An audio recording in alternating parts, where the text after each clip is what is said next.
Salut à tous et bienvenue dans cette 7e vidéo de Cours de Chant TV. Aujourd'hui, on va parler de la résonance et des résonateurs qui existent dans notre corps. Ok, alors, on va prendre l'exemple d'une guitare acoustique. Quand on pince ou qu'on frotte les cordes, on crée une fréquence sonore. Et la caisse en bois tout autour à laquelle les cordes sont rattachées et qui est creuse va amplifier le son. Du coup, si on prend une guitare électrique, qui, elle, a une caisse pleine, on va avoir beaucoup moins de son.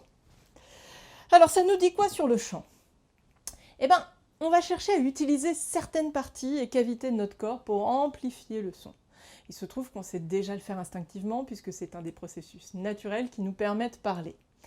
Pour le chant, on va travailler de manière à maximiser cette résonance. Ok, alors ça se passe où? D'abord, pour ce qui est des résonateurs que vous connaissez sans doute déjà, il y a la poitrine. Vous pouvez faire le test de Tarzan pour vous rendre compte que ça résonne bien là, surtout dans les graves et les médiums de la voix. D'autres résonateurs que vous connaissez bien, ce sont les sinus frontaux. Vous les connaissez forcément vu que vous avez déjà dû tous avoir un rhume dans votre vie. Vous savez, ce sont les trucs qui résonnent d'abord là, au début d'un rhume, et qui ensuite sont tout bouchés. Et voilà, ils sont là. Donc on appelle cette zone le masque. Et le fait de faire résonner cette zone au maximum, quand on chante, chantez dans le masque. Imaginez que vous avez un masque de plongée. Voilà. Donc les sinus frontaux font partie de la fosse nasale qui est un grand résonateur.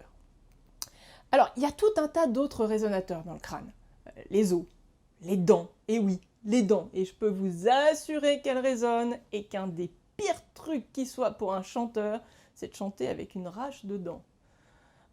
Vous êtes à peu près sûr de tomber dans les pommes. Bref, quand on chante, on rentre en vibration. On devient une caisse de résonance, un instrument vivant. La résonance, c'est donc ce qui va amplifier votre voix, mais aussi être responsable en partie de sa couleur, de sa sonorité qui n'appartient qu'à vous. C'est en cultivant et en maximisant cette résonance grâce aux techniques vocales que vous allez développer la sonorité de votre voix, ainsi que sa puissance, et éviter de forcer sur la gorge et donc sur vos cordes vocales. Pour commencer à vous entraîner, vous pouvez aller voir la vocalise numéro 4 sur le M, que je vous mets dans la description. Le M résonne pile où il faut.